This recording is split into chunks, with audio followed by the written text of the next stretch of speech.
Buenas, ¿qué tal? ¿Cómo están? Bienvenidos a la tercera clase de la asignatura de Nutrición y Actividad Física. En la misma vamos a arrancar con la unidad 3, la unidad que trata sobre los macronutrientes y principalmente en esta clase vamos a arrancar con los hidratos de carbono y el próximo lunes vamos a continuar viendo y profundizando este macronutriente, por lo que las dudas o aportes que tengan en relación a esta clase las vamos a resolver en la próxima clase que es en vivo y que permite un mejor diálogo. Así que bueno, ya para arrancar eh, el tema de hoy, podremos pensar bueno, que cuando nosotros realizamos alguna actividad física, eh, nuestro cuerpo va a requerir nutrientes, es decir, sustancias que proporcionen energía al organismo y que también proporcionan otros elementos que reparan y regulan al mismo eh, para su vital funcionamiento. Si pensamos en nutrientes, podríamos realizar una clasificación vinculada a la cantidad que el cuerpo requiere eh, de aporte, ¿no? Entonces podemos clasificarlos en macronutrientes, en aquellos que el cuerpo requiere mucha cantidad para poder realizar sus funciones básicas, y en los micronutrientes en los que el cuerpo no requiere tanta cantidad de ellos para cumplir su normal funcionamiento. Eh, Adentrándonos a la clasificación de los macronutrientes, uno de ellos son los hidratos de carbono, que también se llaman glúcidos, carbohidratos, sacáridos, entre otros nombres. Están compuestos principalmente por carbono, o sea, son compuestos orgánicos, porque si miramos su estructura química, tiene muchas moléculas de carbono, eh, y principalmente son de origen vegetal. También su unidad estructural está conformada por monosacáridos, es decir, que si nos imaginamos a los hidratos de carbono como una casa, los ladrillos serían estos monosacáridos, o sea, la unidad básica para poder construir. Por lo tanto, si estos monosacáridos se unen con más monosacáridos, van a formar estructuras más complejas. Pensando en las funciones, podemos decir que este macronutriente tiene una función energética. eh, Diríamos que su función principal es la energética, ya que aporta 4 calorías por gramo, y es el principal sustrato que tiene el cerebro, sustrato energético, para que el cerebro pueda cumplir todas sus funciones. Eh, y también es el principal sustrato para realizar las otras actividades. También podremos decir que tiene una función estructural porque hay muchos hidratos de carbono que forman parte de estructuras que se unen a las proteínas, que se denominan glico o glucoproteínas, o también de estructuras que se unen a los lípidos, como los glucolípidos, eh, y cumplen una función importante porque estas glicoproteínas, es decir, glúcidos más proteínas, eh, constituyen hormonas, anticuerpos, enzimas y muchas proteínas que son importantes para el metabolismo celular. Por lo tanto, también va a tener una función estructural. También constituye, bueno, tiene una función de ahorro de proteínas, ya que cuando el organismo dispone de glucosa para cualquier necesidad energética, las proteínas se van a destinar a cumplir su principal función, que es la estructural. Pero si nosotros no tenemos un aporte adecuado de estos hidratos de carbono, las proteínas van a eh, ser requeridas para utilizarse como energía. Por eso decimos que cumple esta función de ahorro de proteínas. También otra de las funciones importantes que forman parte de los ácidos nucleicos, estos ácidos vinculados a lo genético, y también forma parte eh, de la regulación del metabolismo de las grasas, eh, ya que cuando los hidratos de carbono están restringidos, las grasas se van a metabolizar para proporcionar energía, lo que lleva a una acumulación de cuerpos cetónicos, que serían productos de desecho de las grasas, que se van a producir cuando el organismo recurre a la utilización de las mismas en lugar de la glucosa para generar energía. Entonces acá también pasa algo parecido al ahorro de proteínas, ya que si no disponemos de hidratos de carbono, el cuerpo requiere esa energía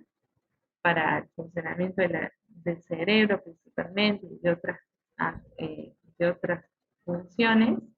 Eh, por lo tanto, va a tener que utilizar otro sustrato, otro macronutriente para obtener esta energía. Eh, y acá, cuando se forman cuerpos cetónicos, tiene que ver cuando se utiliza grasa para metabolizar, bueno, sí, para obtener energía cuando no haya un aporte adecuado de hidratos de carbono. Y además de estas funciones que tienen que ver más con lo fisiológico, cumplen otras funciones externas a ello, que tienen que ver con que dan sabor, textura, viscosidad de los alimentos, y también que estos en la industria alimentaria cumplen un papel principal, ya que constituyen estabilizantes, edulcorantes o endulzantes, ¿no? Eh, entonces, bueno, los invito a ver alguna etiqueta de algún producto que tengan en su casa o si van a algún súper o kiosco, ya que, bueno, hay muchos alimentos, productos en realidad que tienen estabilizantes o endulzantes, que no tienen el nombre de glucosa o de azúcar, pero se llaman jarabe u otras cosas, y que bueno, que también van a venir de este macronutriente. Si tuviéramos que clasificar a estos hidratos de carbono, podríamos clasificarlos en monosacáridos, que sería la unidad mínima, disacáridos, que sería la unión de dos monosacáridos, y polisacáridos, es decir, muchos sacáridos, cuando se unen más de 10 polisacáridos.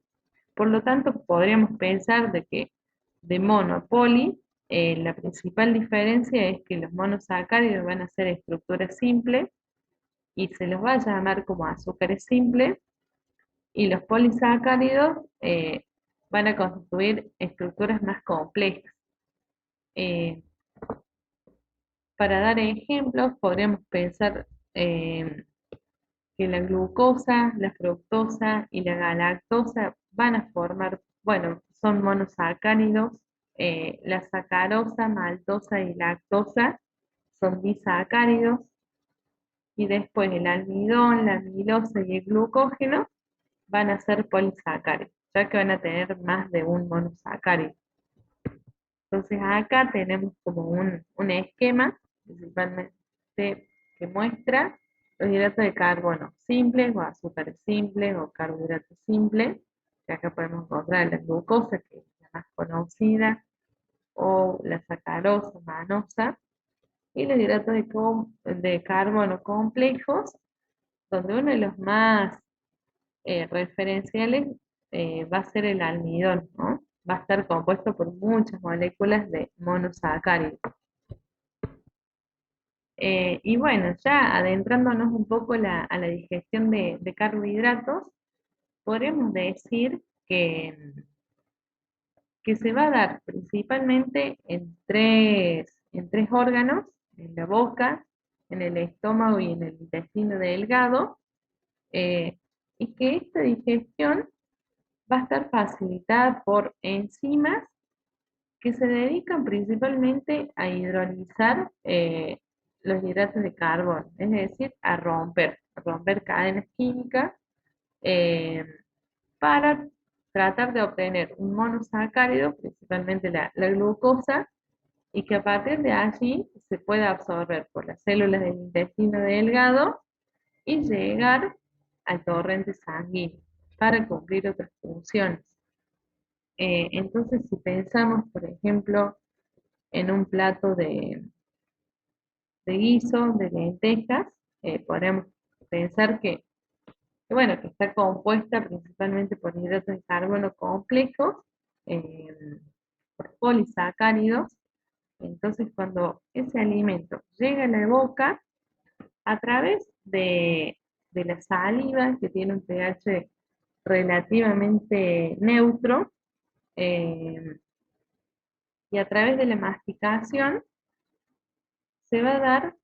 el inicio de esta digestión de los hidratos de carbono, ya que esta amilasa va a tratar de hidrolizar y, y a la medida que haya masticación y que se libere saliva, todo esto va a facilitar a que se degrade este hidrato de carbono. Luego esto, cuando el alimento es masticado, pasa a la faringe, al esófago, y luego en el estómago, esta amilasa salival, que es una enzima que está principalmente en la boca, se va a desactivar por el pH ácido del estómago y allí también se va a poder producir una digestión de estos hidratos de carbono que va a estar mediado más por movimientos musculares que se producen en estos órganos, eh, que va a facilitar esta hidrólisis. Y luego, como verán en el dibujito esquemático, va a llegar al intestino delgado, donde así se va a dar como la principal digestión de estos macronutrientes, ya que el páncreas, que es el órgano que acá se grafica como amarillo, el páncreas va a liberar otra enzima que va a facilitar este proceso de hidrólisis, hidrato de carbono, que va a ser la amilasa pancreática y que también va a cumplir esta función de romper. Entonces pensamos en la lenteja, que tenía una estructura más compleja, luego cuando llega al intestino se va a degradar más en disacárido y luego también van a participar otras enzimas del intestino delgado como la disacaridasa, la maltasa, la galactasa, la lactasa, que todos van a tener este rol de romper para que se obtenga glucosa, ¿no? Eh, Como ayuda, les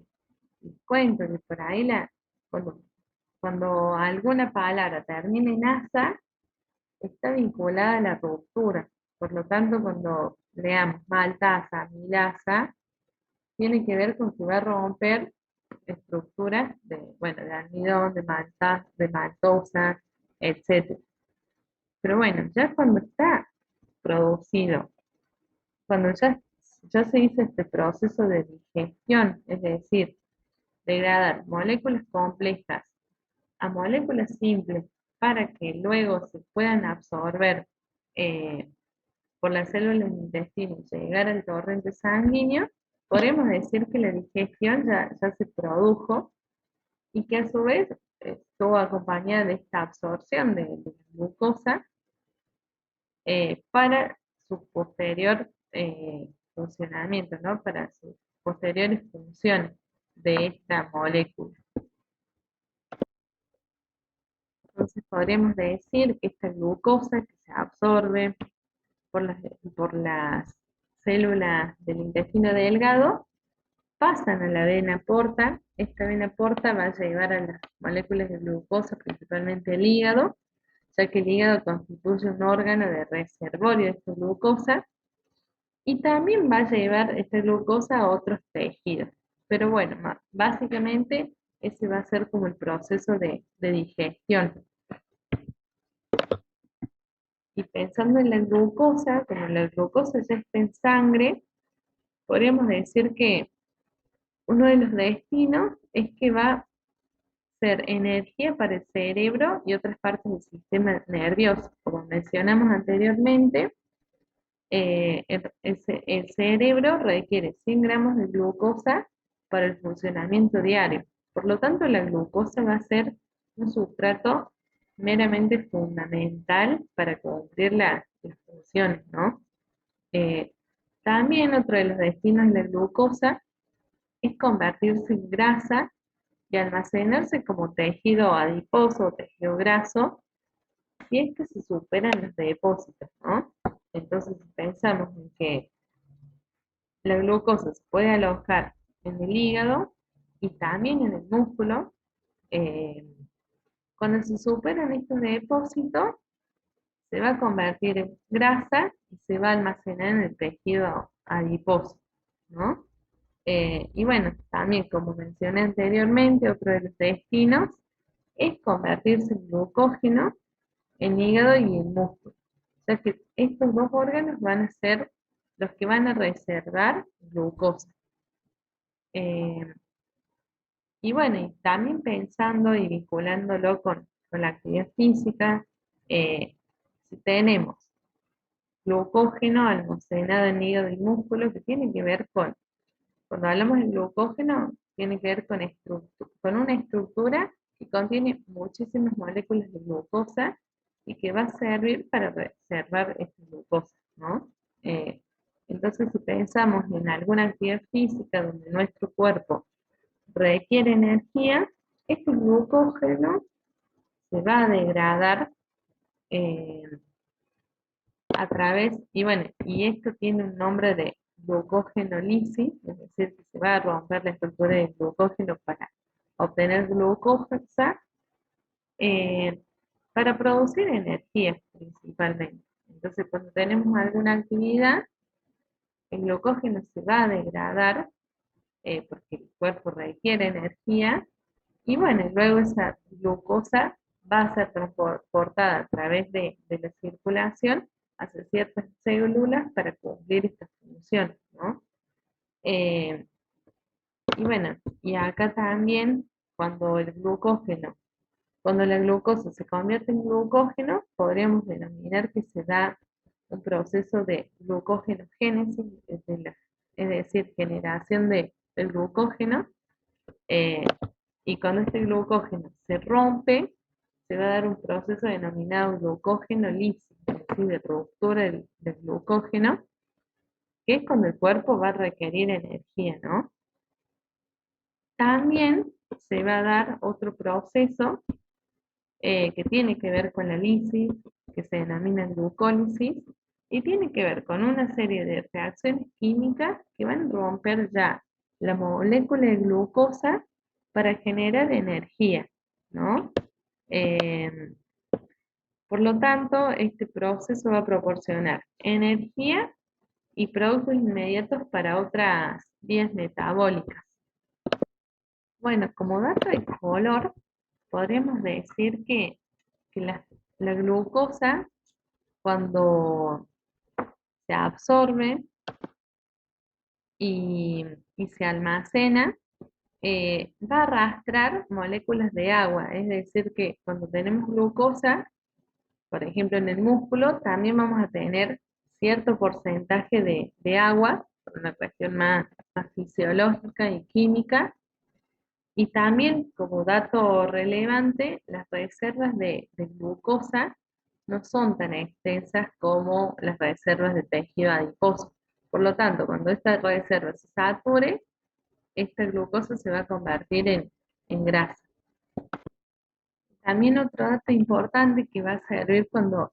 vinculemos todo esto con la actividad física es que la glucosa eh, va a obtener, o sea, se va a poder obtener más energía, o sea, más ATP a partir de la glucosa que a partir de la oxidación de los ácidos grasos. Por lo tanto, va a ser el principal sustrato energético. Eh, y bueno, también como cuestión importante de esta digestión, también va a haber una regulación hormonal mediada por dos hormonas, principalmente por la insulina y el glucagón, que van a también formar parte de este proceso metabólico, ¿no? Ya que cuando nosotros tenemos mucha cantidad de glucosa en sangre debido a que hicimos una, bueno, un aporte o comimos un plato muy rico en hidratos de carbono, estos hidratos se van a degradar y van a llegar a la sangre y la hormona que se va a encargar de que esa glucosa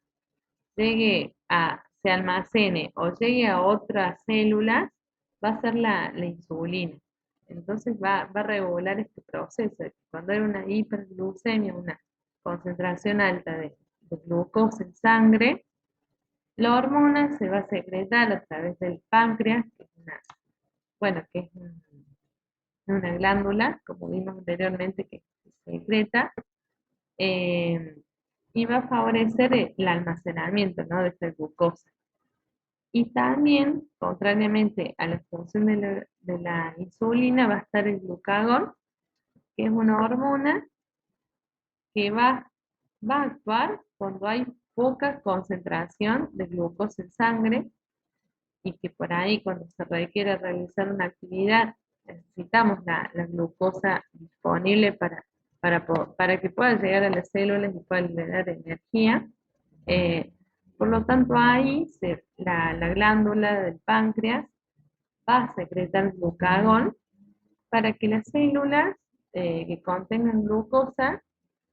para que esta glucosa de las células vayan a la sangre y, bueno, y formen parte de otras vías metabólicas. Entonces, bueno, también es importante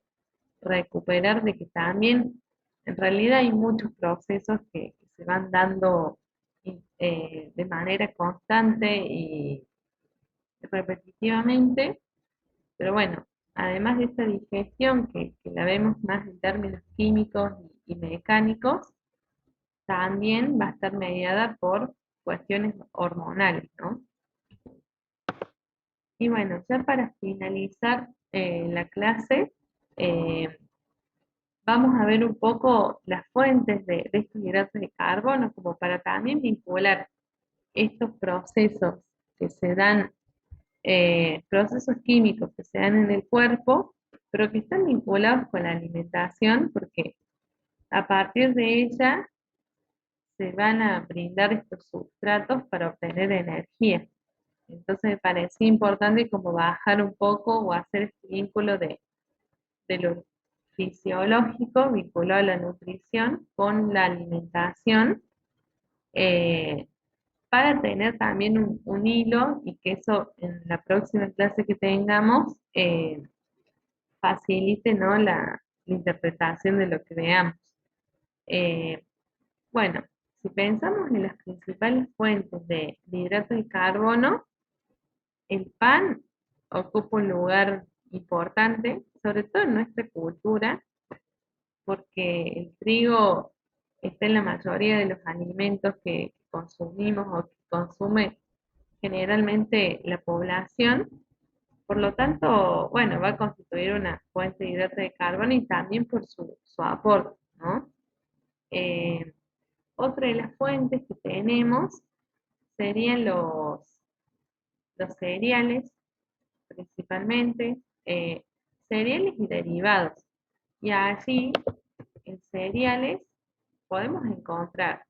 al arroz, a la avena, al trigo, al centeno, a la cebada, eh, que bueno, que generalmente me parece que la avena es lo más, eh, es, es como el ejemplo donde lo podemos ver más claro, pero después tenemos que saber que todos los derivados de estos cereales que están asociados, no sé, al pan, a los fideos, eh, a las tostadas de arroz y a otras cosas, eh, todo esto son derivados de estos cereales. Por lo tanto, otro grupo importante en realidad el grupo importante serían los cereales como principales fuentes de los hidratos de carbono. Eh, y también otro dato que me parece importante como recuperar, y más para ahora que estamos hablando de esto, por ahí cuando se habla de harinas, en realidad la harina es resultado de la molienda de algún cereal, eh, legumbre u otro alimento. Por ahí se suele asociar mucho a las harinas con los hidratos de carbono, pero la realidad es que también podemos tener harina de semillas de lino o de chía y no constituiría una fuente de hidrato de carbono. Entonces me parecía importante como hacer esta diferenciación. Eh, por lo tanto, uno de los grupos importantes que va a ser fuente de estos hidratos van a ser el grupo de los cereales. Otro grupo importante va a estar dado por las legumbres, eh, por las lentejas, los garbanzos, la soja, eh, las arvejas, los porotos, que hay una gran variedad de porotos que van a estar constituidos por hidratos de carbono, por proteínas, principalmente por hidratos de carbono, eh, y que también van a formar parte de esta fuente, ¿no? De estos alimentos fuentes, y que deberían ser parte bueno, de la dieta, ¿no? De dieta, hablándola en términos bueno, de rutina. Eh, También como hidratos de carbono fuente podemos encontrar a los tubérculos, bueno, que pensando en la batata y la papa, por ahí se las confunde con verduras, pero en realidad tienen otra composición nutricional, o sea, tienen mayor cantidad de almidón en relación a alguna verdura como la espinaca, que la espinaca tiene gran cantidad de agua y si bien tiene hidratos de carbono es muy pequeño, por lo tanto no sería una fuente de hidrato de carbono, pero la batata, el choclo y la papa van a tener una importante cantidad de hidratos de carbono. Por lo tanto, van a ser otro alimento fuente. Y bueno, estos serían los hidratos de carbono denominados complejos, ya que el cuerpo va a requerir una mayor digestión, un mayor tiempo, y bueno, y también porque esto, vinculado a la actividad física, eh, ya cuando pensemos en ciertas actividades y en ciertos objetivos que tienen estas actividades, vamos a tener que ser conscientes de que, bueno, de que los hidratos de carbono complejos requieren un mayor proceso de digestión, por lo tanto va a haber en algunos momentos donde la opción de comer estos hidratos no va a ser la indicada, ¿no? Como así también va a haber momentos donde se va a preferir los hidratos de carbono complejo antes que los hidratos de carbono simples. Y bueno, hablando de los hidratos de carbono simple, eh, están muy vinculados bueno, con el azúcar, eh, la azúcar blanca o azúcar mascabo, que en realidad, no sé, si vamos al súper y nos ponemos a leer críticamente alguna etiqueta, la verdad es que la mayoría de las cosas tiene azúcar, entonces generalmente los vamos a encontrar en muchos alimentos. Y bueno, también otro de los hidratos de carbono simples, muy conocido, es la miel, eh, y cualquier producto ultraprocesado que sea dulce también va a tener hidratos de carbono simple. Acá está el ejemplo de las gomitas, pero podrían ser algunas galletas de, no sé, surtidas o no. Eh, Pasas de uva también, porque tienen una gran cantidad de azúcar simple, por eso su sabor tan dulce. Y también podríamos mencionar a las jaleas, a las mermeladas, a los dulces de membrillo, también a los caramelos, entre otras, que también van a formar parte de estos hidratos de carbono simples. Está bueno que puedan familiarizarse con estas dos clasificaciones, pero también tenerlo presente en su ejercicio profesional. Pero bueno, sin más que, ¿no? Más o menos estos eran los contenidos planteados para esta clase. Luego vamos a tener la parte más interesante de, de este macronutriente, que es el vínculo del mismo con la actividad física. Y bueno, donde también vamos a tratar de que sea más práctica, más dialogada, con ejemplos para que se entienda. Pero bueno, como aspectos básicos de estos macronutrientes, me parece que esto es lo más importante que se podría saber. eh, y que bueno, seguramente cuando veamos proteínas y lípidos, vamos a volver o retomar para hacer comparaciones y para que facilite este proceso. Así que bueno, espero que se encuentren bien. Les voy a dejar el material teórico subido y si encuentro algún video que también trabaje sobre estos temas vistos, se los voy a compartir. Y bueno, espero que anden bien y nos vemos el próximo lunes.